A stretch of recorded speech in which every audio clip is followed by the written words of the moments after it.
यहाँ पर आप एक रिबन देख रहे हैं, ये मैग्नीशियम रिबन है। मैग्नीशियम एक तरह का धातु है, मतलब मेटल है। इसमें जब आग के पास ले जाया जाता है, इग्नाइट किया जाता है, तो ये इस तरह से जलने लगता है। ये जलता कैसे है? ये एटमॉस्फेयर के ऑक्सीजन के साथ रिएक्ट करता है और ये जलता है। यहाँ पर जो आप रिएक्शन देख रहे हैं, ये रिएक्शन एक केमिकल रिएक्शन है। तो आज के इस वीडियो में हम लोग यही जानने वाले हैं कि केमिकल रिएक्शन क्या होता है, केमिकल इक्वेशन क्या होता है, किस तरह से केमिकल इक्वेशन को लिखा जाता है, और बैलेंस्ड और अनबैलेंस्ड केमिकल इक्वेशन क्या होता है, और किस तरह से अनबैलेंस्ड केमिकल इक्वेशन को बैलेंस्ड केमिकल इक्वेशन के तौर पे लिखा जाता है। साथ ही साथ हम ये भी देखेंगे कि केमिकल इक्वेशन में किस तरह से फिज़िकल स्टेट और रिएक्शन कंडीशन को लिखा जाता है। तो चलिए वीडियो को शुरू करते हैं। और सबसे पहले हम लोग ये जानेंगे कि फिज़िकल और केमिकल चेंज में डिफरेंस क्या है, किसे फिज़िकल चेंज कहा जाता है और इसे केमिकल चेंज कहा जाता है, जो कि ऑब्वियसली आपने स्टैंडर्ड 9th में पढ़ा था। तो थोड़ा सा रिवीजन के तौर पे हम लोग देख लेते हैं। देखिए, पानी का बर्फ़ में कन्वर्ट होना, पानी को अगर ठंडा कर दिया जाए तो फिर वो बर्फ़ में कन्वर्ट हो जाता है। फिर उसी बर्फ़ को जब गर्म कर दिया जाता है तो वो वापस से पानी बन जाता है। तो यहाँ पर एक चेंज हो रहा, पानी का बर्फ़ में बदलना, फिर वापस से बर्फ़ पानी में बदल रहा है। तो यहाँ पर जो चेंज हो रहा है, इस चेंज को फिज़िकल चेंज कहा जाता है, क्योंकि इस तरह के चेंज में इसका जो केमिकल कॉम्पोजिशन होता है उसमें किसी तरह का चेंज नहीं होता है। चलिए देखते हैं, यहाँ पर पानी के दो मॉलिक्यूल्स को हम देख रहे हैं, दो नेबरिंग मॉलिक्यूल्स को। तो चूंकि यहाँ पर बहुत सारा थर्मल एनर्जी है, तो पानी का मॉलिक्यूल्स इधर उधर मूव करने लगता है, और मूव करता है इसीलिए ये लिक्विड फॉर्म में रहता है। जब इसे ठंडा कर दिया जाता है, इससे थर्मल एनर्जी बाहर निकल जाता है, तो ये धीरे धीरे ये पानी का मॉलिक्यूल जो है ये स्लो हो जाता है, धीरे हो जाता है, धीमा हो जाता है। और हमेशा पानी का जो मॉलिक्यूल होता है उसका जो ऑक्सीजन एटम है, ये बीच में ऑक्सीजन एटम दिख रहा है और ये दो हाइड्रोजन एटम्स है। तो ये जो ऑक्सीजन एटम है इसमें थोड़ा सा नेगेटिव चार्ज रहता है, हाइड्रोजन एटम में थोड़ा सा पॉजिटिव चार्ज रहता है, जिन्हें पार्शियल नेगेटिव और पार्शियल पॉजिटिव चार्ज कहा जाता है, जिनके कारण एक मॉलिक्यूल के हाइड्रोजन एटम और दूसरे मॉलिक्यूल के ऑक्सीजन एटम के बीच एक बॉन्ड बनने का प्रोबेबिलिटी रहता है, पॉसिबिलिटी रहता है। तो जब ये तेज़ी से मूव करता है तो वो बॉन्ड बनता नहीं है, लेकिन जैसे ही हीट एनर्जी बाहर निकल जाता है तो धीरे धीरे वो बॉन्ड बनने लगता है। तो आइस में क्या होता है, जब पानी को ठंडा कर देते हैं तो उस समय क्या होता है, एक मॉलिक्यूल का एक हाइड्रोजन एटम के साथ दूसरे मॉलिक्यूल के ऑक्सीजन एटम के बीच एक बॉन्ड बनता है, जिसे हाइड्रोजन बॉन्ड कहा जाता है। इसीलिए अब ये बॉन्ड बनने के बाद ये मॉलिक्यूल्स इधर उधर भाग नहीं सकता, जिसके कारण ये एक सॉलिड स्टेट में आ जाता है। तो यहाँ पर जो चेंज हुआ, पानी से जो ये बर्फ़ में कन्वर्ट हुआ, इस चेंज में केमिकल कॉम्पोजिशन में, मॉलिक्यूल के कॉम्पोजिशन में किसी भी तरह का चेंज नहीं हुआ है। सिर्फ इसका जो फिजिकल स्टेट है ये चेंज हुआ है। दो मॉलिक्यूल्स के बीच में एक वीक सा बॉन्ड बन गया है। थोड़ा सा आप इसे गर्म करें तो ये बॉन्ड यहाँ से टूट जाएगा और दो मॉलिक्यूल इंडिपेंडेंट हो जाएगा, मतलब एक दूसरे के जो इन्फ्लुएंस है उससे दूर चला जाएगा। इसका मतलब ठंडा करने से ये जो आइस में कन्वर्ट हुआ और इसे गर्म करने से जो ये पानी में वापस से कन्वर्ट होगा, तो इस दौरान किसी भी तरह का केमिकल कॉम्पोजिशन में चेंज नहीं हो रहा, मॉलिक्यूल में किसी भी तरह का चेंज नहीं हो रहा, सिर्फ बीच का जो हाइड्रोजन बॉन्ड है ये हाइड्रोजन बॉन्ड टूट रहा है। तो ऐसे सिनेरियो में जो चेंजेस होता है, इस तरह के जो चेंजेस है, इन चेंजेस को फिजिकल चेंज कहा जाता है, क्योंकि जो मॉलिक्यूलर कॉम्पोजिशन है उसमें किसी भी तरह का चेंज नहीं हो रहा। लेकिन अगर आप कोयले के जलने को देखें तो ये फिजिकल चेंज नहीं है, ये केमिकल चेंज है, क्योंकि इस केस में जो रिएक्शन होता है इसके कारण जो केमिकल कॉम्पोजिशन है उस केमिकल कॉम्पोजिशन में चेंज आ जाता है। लेट अस से ये एक कार्बन क्रिस्टल है, यहाँ पर छोटे छोटे कार्बन एटम्स, ये देखिए ये गोल गोल जो आपको दिख रहा है ये कार्बन एटम को इंडिकेट कर रहा है, और ये एटमॉस्फेयर का ऑक्सीजन है। ऑक्सीजन डायटॉमिक फॉर्म में होता है। सो दो एटम मिलके ऑक्सीजन का एक मॉलिक्यूल बनाया, O2 मॉलिक्यूल बनाया। अब जब इसे इग्नाइट किया जाता है तो जिस जगह पे इग्निशन होता है, जहाँ हम आग लगाते हैं, वहाँ क्या होता है, वहाँ आसपास का ऑक्सीजन मॉलिक्यूल जो है वो यहाँ पर आके एक कार्बन एटम के साथ ये रिएक्ट कर जाता है, उसके साथ ये रिएक्ट करके इस तरह से कार्बन डाइऑक्साइड बनाता है। तो अगर इन दोनों को आप कंपेयर करें तो यहाँ पर आपको क्लियरली दिखेगा कि केमिकल कॉम्पोजिशन में चेंज हो रहा है। जहाँ पर दो ऑक्सीजन एटम मिलकर एक मॉलिक्यूल बना रहा था, रिएक्शन के बाद दो ऑक्सीजन एटम के साथ एक एक कार्बन एटम भी जुड़ गया और ये CO2 that mean carbon dioxide बनाया। और इस प्रोसेस में बहुत सारा हीट इवॉल्व होता है, जिस हीट एनर्जी से आगे भी इस तरह का रिएक्शन चलते रहता है। तो ये जो चेंज है यहाँ से यहाँ, ये जो चेंज हुआ इसे हम केमिकल चेंज कहेंगे, या यहाँ पर हम कहेंगे जो रिएक्शन हो रहा है ये केमिकल रिएक्शन है। थोड़ी देर पहले हम लोगों ने इसी तरह का एक केमिकल रिएक्शन देखा था जहाँ पर हम लोगों ने मैग्नीशियम को जलाया था। तो burning of magnesium is a chemical change. यहाँ पर देखिए, जब मैग्नीशियम को बर्न किया जाता है, मैग्नीशियम को Mg से रिप्रेजेंट किया जाता है। यहाँ पर मैग्नीशियम रिबन था जिसे कि हम जला रहे हैं। जलने के दौरान क्या होता है, एटमॉस्फेयर का जो ऑक्सीजन है उस ऑक्सीजन के साथ ये रिएक्ट करता है और यहाँ पर मैग्नीशियम ऑक्साइड बनाता है MgO। यहाँ पर ये जो है इसका केमिकल कॉम्पोजिशन में ही चेंज हो जाता है और MgO में कन्वर्ट हो जाता है एटमॉस्फेयर के ऑक्सीजन के साथ रिएक्ट करके। तो इस रिएक्शन को अगर हम शब्दों में लिखें तो हम इस तरह से लिख सकते हैं कि मैग्नीशियम उसके साथ ऑक्सीजन का रिएक्शन हो रहा है, तो मैग्नीशियम प्लस ऑक्सीजन, और ये एरो इंडिकेट कर रहा है कि ये दोनों मिलकर ये चीज़ बना के दे रहा। तो ये एरो इंडिकेट कर रहा है कि इन दोनों से ये बना। सो मैग्नीशियम और ऑक्सीजन के केमिकल रिएक्शन के बाद क्या बन रहा है, मैग्नीशियम ऑक्साइड बन रहा है। लेकिन हर तरह के केमिकल रिएक्शन में अगर हम पूरा नाम इस तरह से लिखें तो ये बड़ा कम्बरसम होता है, तो इसीलिए हम इसे छोटा करके लिखते हैं। लेकिन उससे पहले एक चीज़ और कि यहाँ पर जो भी रिएक्ट कर रहा है, जैसे यहाँ पर मैग्नीशियम और ऑक्सीजन एक दूसरे के साथ रिएक्ट कर रहा है, रिएक्शन हो रहा है इन दोनों का, तो इन दोनों को हम रिएक्टेंट्स कहेंगे क्योंकि इन दोनों के बीच रिएक्शन हो रहा है। और फिर रिएक्शन होने के बाद प्रोडक्ट के तौर पे हमें मैग्नीशियम ऑक्साइड मिल रहा है, तो इस केस में हम इस मैग्नीशियम ऑक्साइड को कहेंगे प्रोडक्ट। और जैसे कि हम बात कर रहे थे कि पूरा नाम लिखना बड़ा कम्बरसम होता है, तो इसे हम इन शॉर्ट लिखते हैं। हमें पता है कि मैग्नीशियम के लिए जो सिंबल है ये Mg होता है और ऑक्सीजन के लिए जो सिंबल है ये O होता है। लेकिन चूंकि ऑक्सीजन डायटॉमिक फॉर्म में होता है, एटमॉस्फेयर के ऑक्सीजन के साथ ये रिएक्ट कर रहा है जो कि डायटॉमिक फॉर्म में होता है, इसीलिए हम उसके मॉलिक्यूल को O2 लिखते हैं। दो ऑक्सीजन एटम मिल के ऑक्सीजन मॉलिक्यूल बना। अब मैग्नीशियम तो इस तरह का मॉलिक्यूलर फॉर्म में नहीं होता, ये जो इसका मेटालिक क्रिस्टल है उस क्रिस्टल में ये रहता है, तो इस सब्सक्रिप्ट के तौर पर हम 2, 3, 4 नहीं लिखते, इसे हम 1 के तौर पर, एक एटम के तौर पर हम इसे ट्रीट करते हैं। लेकिन बहुत सारे एटम मिल के ये जो मेटालिक क्रिस्टल है ये क्रिस्टल बनता है। लेकिन इंडिपेंडेंट मॉलिक्यूल के तौर पे ऐसा नहीं होता कि 2 मैग्नीशियम एटम मिलके एक मॉलिक्यूल बनाया या 3 मैग्नीशियम एटम मिलके मॉलिक्यूल बनाया, ऐसा नहीं होता है। इसीलिए सबस्क्रिप्ट में 2, 3, 4 नहीं लिखा जाता है। यहाँ पर इसे एक एटम को यहाँ पर ट्रीट किया जाता है।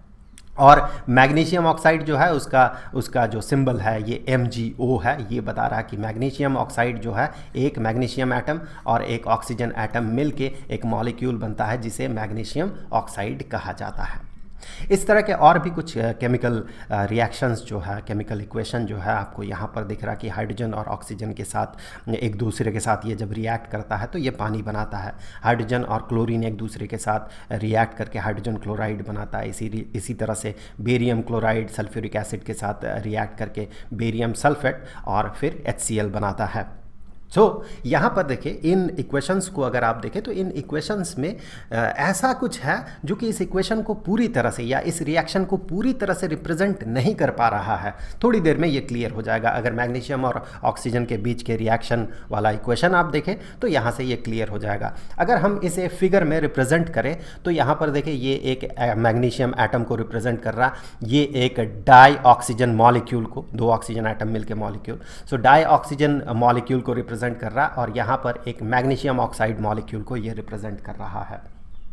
अब आप अगर गौर करें इस लेफ्ट हैंड साइड में और राइट हैंड साइड में तो आप एक बहुत ही इंटरेस्टिंग चीज़ पाएंगे, और जो कि एक प्रॉब्लमेटिक चीज़ है वो ये कि यहाँ पर देखिए एक मैग्नीशियम एटम है और यहाँ पर भी एक मैग्नीशियम एटम है, लेकिन इस तरफ देखिए 2 ऑक्सीजन एटम है, यहाँ पर एक ऑक्सीजन एटम है। दरअसल एक रिएक्शन या रिएक्शन का इक्वेशन हमें क्या बताता है, ये बताता है कि ये मिलके ये बना। तो अगर ऐसा हुआ ये मिलके ये बना तो फिर यहाँ पर 2 ऑक्सीजन एटम था, यहाँ पर एक ऑक्सीजन एटम है, तो बाकी एक ऑक्सीजन एटम गया कहाँ। तो ऐसे सिनेरियो में ये रिएक्शन को रिप्रेजेंट तो कर रहा है लेकिन कंप्लीटली रिप्रेजेंट नहीं कर रहा। तो ऐसे सिनेरियो में यहाँ पर हम इस तरह के केमिकल इक्वेशन को, ये जो केमिकल इक्वेशन है, इस तरह के केमिकल इक्वेशन को अनबैलेंस्ड केमिकल इक्वेशन कहते हैं। ये देखिए बैलेंस्ड नहीं है, लेफ्ट हैंड साइड में एक oxygen atom right hand side से ज़्यादा है। तो इसका सोल्यूशन क्या है? अगर हम यहाँ पर एक मैग्नीशियम एटम और जोड़ दें और यहाँ पर MgO मैग्नीशियम ऑक्साइड का 2 मॉलिक्यूल ले, तो फिर देखिए यहाँ पर ये जो है ये बैलेंस्ड हो गया। यहाँ ये एटम इसके साथ रिएक्ट किया, हम कह सकते हैं इस एटम के साथ, और ये वाला एटम जो है इस वाले ऑक्सीजन एटम के साथ रिएक्ट किया, और दोनों ही केस में एक एक मैग्नीशियम ऑक्साइड जो है, मैग्नीशियम ऑक्साइड मॉलिक्यूल, एक एक मैग्नीशियम ऑक्साइड मॉलिक्यूल बना।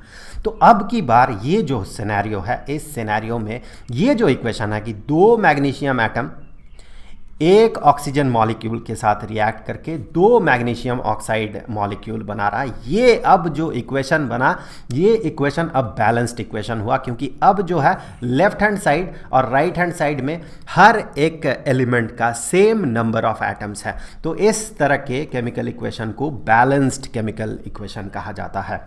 देखिए, हमेशा आपको बैलेंस्ड केमिकल इक्वेशन नहीं दिया जाता है, बहुत बार आपको अनबैलेंस्ड केमिकल इक्वेशन मिलता है, जिसे आपको आगे चल के बैलेंस्ड केमिकल इक्वेशन में कन्वर्ट करना होता है। तो ये भी बहुत इंपॉर्टेंट है कि हम ये जान ले कि केमिकल इक्वेशन को बैलेंस कैसे किया जाता है। तो यहाँ पर जो एग्जांपल हमने थोड़ी देर पहले देखा कि मैग्नीशियम और ऑक्सीजन के रिएक्शन में मैग्नीशियम ऑक्साइड बनता है, ये एक अनबैलेंस्ड इक्वेशन है, इसे अभी हमें बैलेंस करना है। वैसे आपको तो पता है यहाँ पर 2 लग जाएगा, यहाँ पर 2 लग जाएगा, लेकिन चलिए मान लेते हैं हमें नहीं पता कि ये किस तरह से बैलेंस्ड होगा, हमें इसे बैलेंस्ड केमिकल इक्वेशन में कन्वर्ट करना है। तो हम कैसे अप्रोच करेंगे?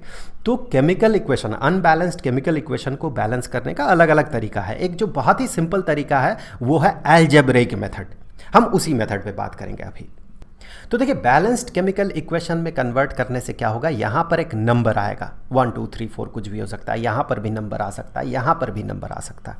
वो नंबर कितना कितना है हमें पता नहीं, तो उसके लिए हम यहाँ पर कुछ वेरिएबल्स इंसर्ट कर देंगे। जैसे कि हम किसी मैथमेटिक्स के इक्वेशन को सॉल्व करते हैं तो क्या करते हैं, अननोन क्वांटिटी को हम x मान लेते हैं, y मान लेते हैं, z मान लेते हैं।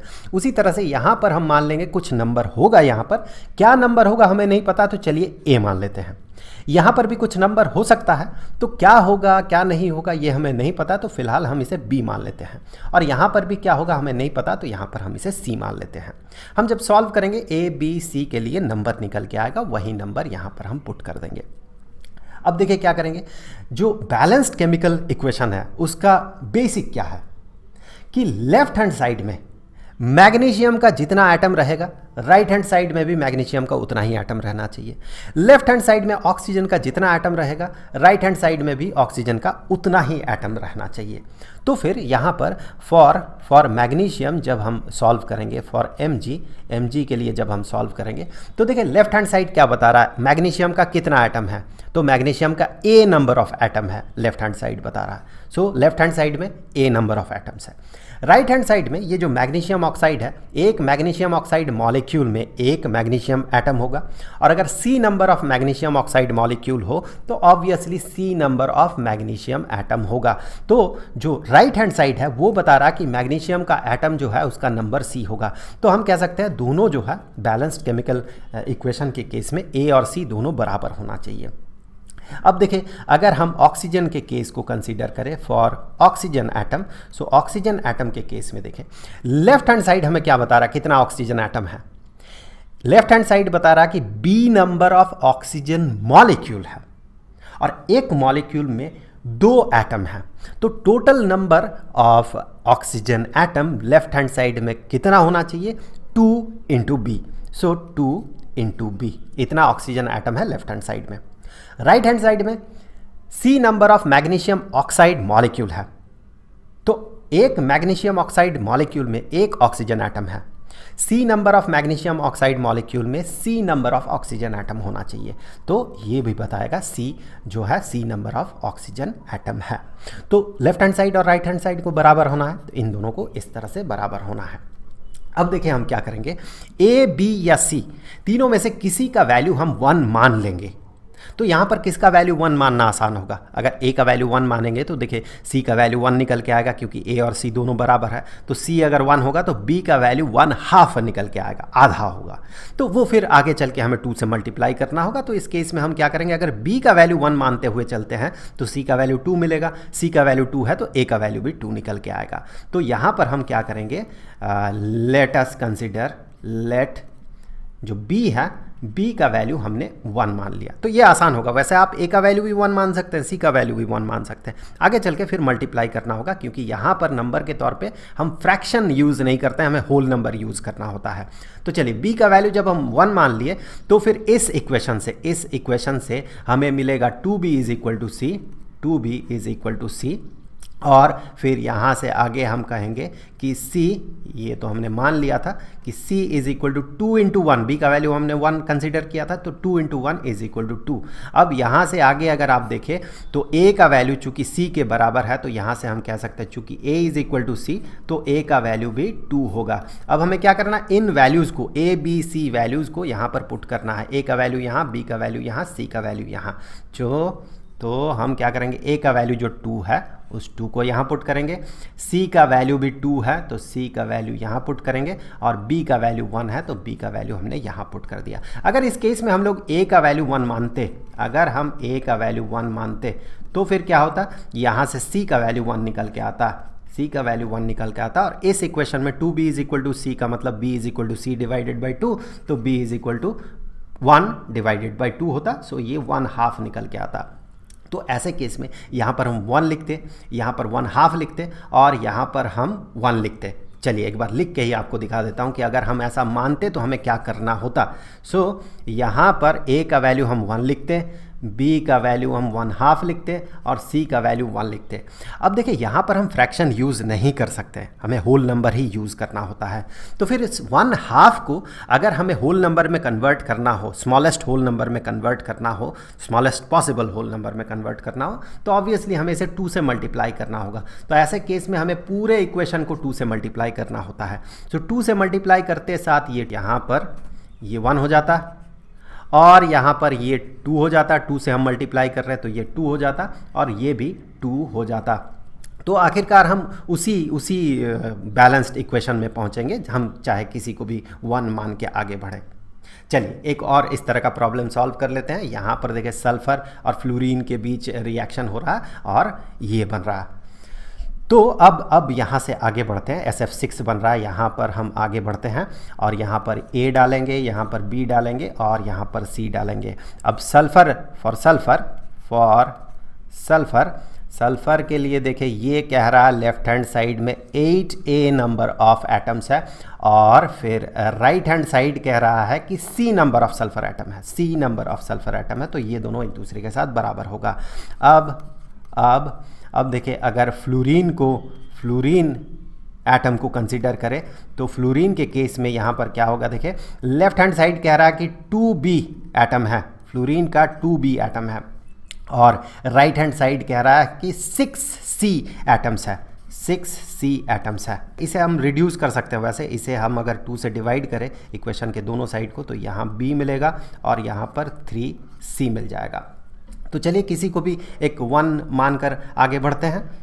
चलिए यहाँ पर हम क्या करेंगे, यहाँ पर हम अगर A को 1 माने, अगर हम A को 1 माने, A को अगर 1 मानते हैं, let A is equal to 1, तो फिर C का वैल्यू निकल के आएगा 8 इंटू 1, तो C का वैल्यू हो जाएगा 8, और B का वैल्यू 3C के बराबर है, B is equal to 3 into C, तो ये हो जाएगा 24।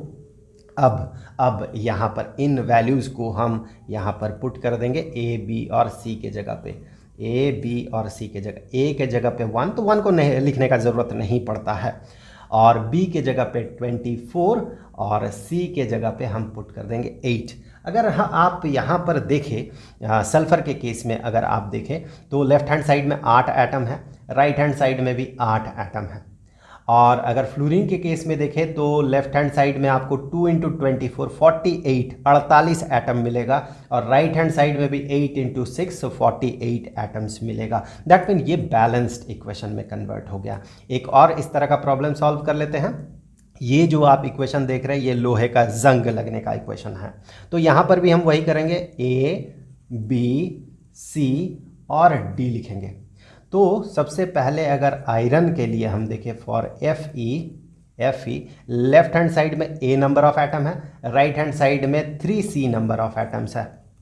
और अगर हम आगे बढ़ते हैं हाइड्रोजन के लिए देखें फॉर हाइड्रोजन एटम, तो यहाँ पर 2B है, 2B हाइड्रोजन एटम है, और इस साइड में 2D हाइड्रोजन एटम है, 2D हाइड्रोजन एटम है। तो यहाँ से B is equal to D हो गया।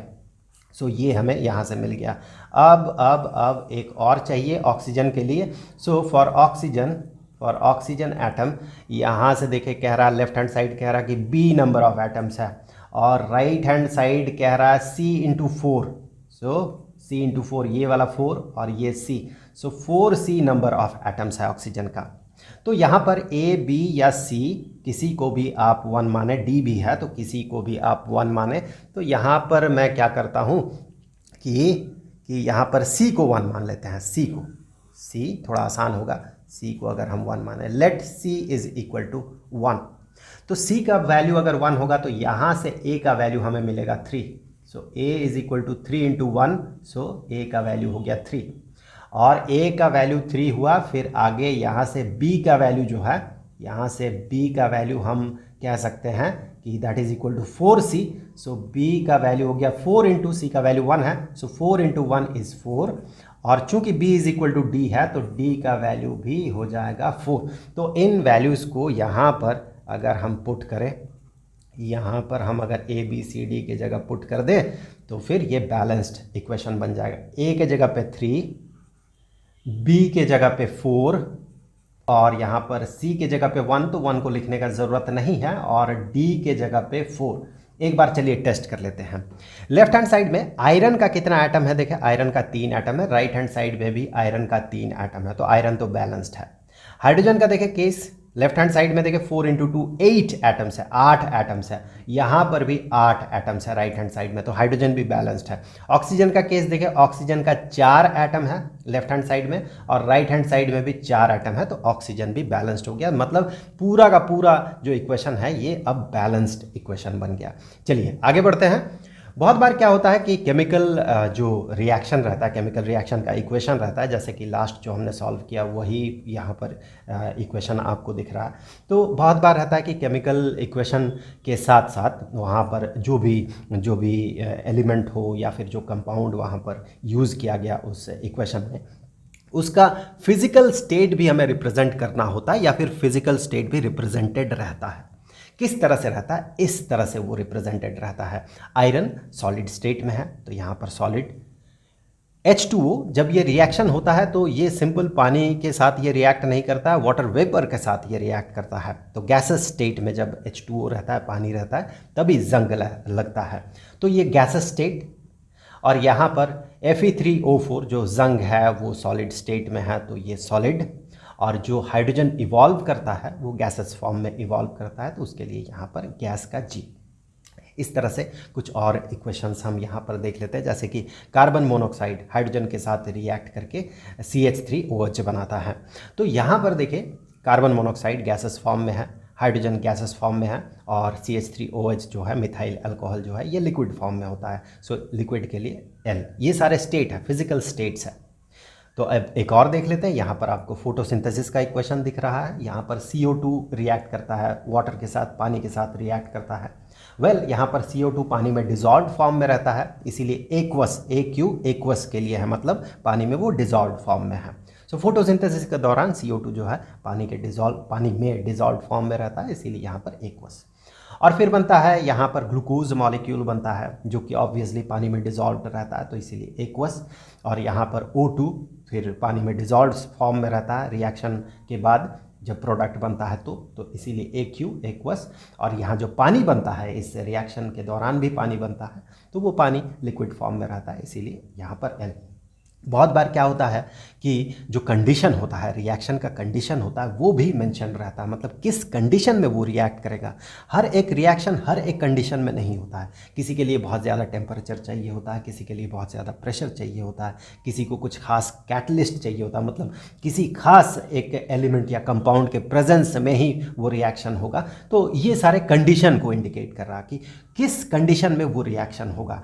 जैसे कि हमने जो दो एग्जाम्पल्स लास्ट में लिया था, लास्ट स्लाइड में जो दो एग्जाम्पल्स था, उन्हीं को अगर हम कंसीडर करें तो यहाँ पर देखें, ये जो रिएक्शन है कार्बन मोनोऑक्साइड और हाइड्रोजन के बीच का जो रिएक्शन है, इस रिएक्शन को होने के लिए बहुत ज़्यादा प्रेशर की ज़रूरत होती है। कम प्रेशर में ये रिएक्शन हो नहीं पाता है। कितना प्रेशर चाहिए होता है? 340 एटमॉस्फेरिक प्रेशर। जो हमारे ऊपर अभी एटमॉस्फेयर का प्रेशर है वो 1 एटमॉस्फेरिक प्रेशर है, तो उसका 340 टाइम्स ज़्यादा प्रेशर चाहिए होता है, तब जाके ये रिएक्शन होता है। तो ये इसका कंडीशन हो गया, इस रिएक्शन का कंडीशन हो गया।